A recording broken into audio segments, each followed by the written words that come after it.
We are looking at a Kentucky KM1050, 1050 mandolin here. It's for sale. A friend of mine owns it. He's got it to load mandolin and decided it wasn't for him, and now it's up for sale. And I recommended this mandolin when he was looking for one because I knew it was a high quality mandolin that would be easy to resell.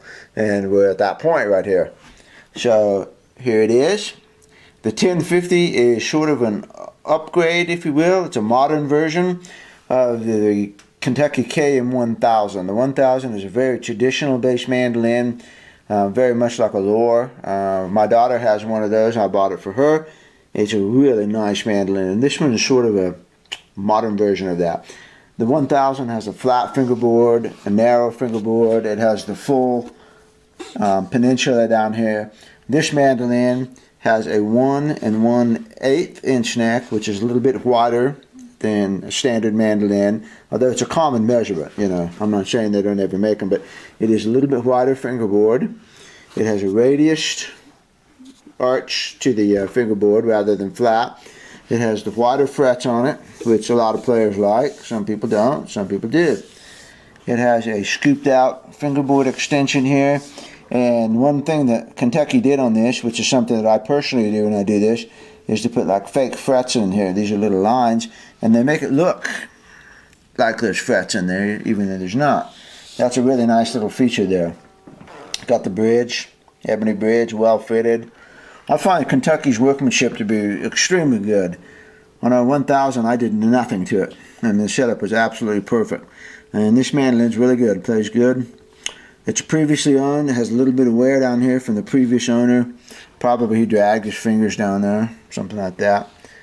No big deal. It just makes it look relic. Kentucky. The top is Adirondack spruce. The finish is a nitrocellulose lacquer. Here's the sticker. Tells you it's a KM1050. And here's the back. Here's the sides, actually. Triple binding, which is the way I like it. And it has triple binding here on the neck, which is also the way I like it. Some people put single here, and then they put the triple extending out into the fingerboard out here. I don't like it the other way, because if you've ever refretted one of these mandolins with binding, you have to notch the ends of the frets in order to get it down in there. When you extend the binding out into the fingerboard, it reduces the amount of bite that the fret has on it. So this is my preferred way to do it. You get a thin look up here, and see it looks elegant from the front, and then from your point of view as a player, you get the triple binding, which means that there's more room for the dot, and it just looks nice. Plus it matches the triple binding here, triple binding on the headstock, triple binding on the body. So all of that triple binding just flows together here. It's a good looking mandolin, I'll tell you that. Here's the back. Pretty nice flame. Not, you know, nothing spectacular could find on a Gilchrist or something like that, but it's pretty good for what we're basically a $1,200 mandolin. They sell, I think the list is $2,400. They typically sell for about $18, and used ones are hard to come by. This is a little scratch right here. It's not a crack. It doesn't go in. It's just a scratch. I could touch that up for someone, but I'm not going to touch it right now. Again, it's normal wear and tear on a mandolin that gets played. So, I like it a lot. It's a good mandolin. I'd probably buy it myself if I didn't already have too many mandolins. The neck on it is kind of a chunky shape. If you like slim neck mandolins, this is not the mandolin for you. If you like a little bit of beef in your neck, you like a chunky feel, this is a great mandolin for that. It's a nice soft rounded V, not a sharp point on the back, it's just a round point on the back. It's got a very, very consistent taper. It's a very nice feeling neck. I felt other necks that have, you know, bulges up here, and they kind of curve out like a C shape. That's not this neck. It's a very good feel. Very nice mandolin. No wear on the neck. I don't see hardly any wear on the frets. I mean, I would consider this to be no fret wear. Really good. Okay, there it is. It comes in a case, travel-light case. It's got quite a bit of padding, good support, Got room up here in the headstock. It's got a pocket here, little humidity indicator. Shuts up like this. It's got a Velcro flap and zippers, handle, backpack straps under here. These are really nice cases, really. They're light, they're pretty sturdy. I mean, I wouldn't stand on it like I would with a Colton, but it's a sturdy case, you know. I like it better than the little teardrop cases that you can normally get. So, all right, let's play it.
I've got a cut on the bottom of my finger right here, and it hits the neck, so I kind of flinch a little bit. Good mandolin. I mean, my impressions of it as a player is it's good. I compared it to all my other mandolins, and the others are older. I mean, one of them is 2002, one of them is a 2007, so they sound just a little bit more open.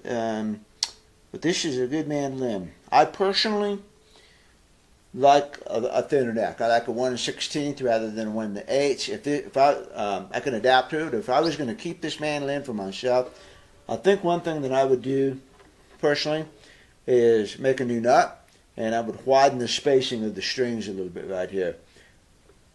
This inner distance here, they're a little bit close for my taste, and it feels like I'm playing a single string up here. If you've ever played the Sam Bush mandolin, the Sam Bush model has almost like 8 individual strings up here. The spacing in between the strings is considerably wider than normal. And at first I thought that's crazy. And then I played it, and there's a feel that it gives you. It's hard to describe, but it feels different.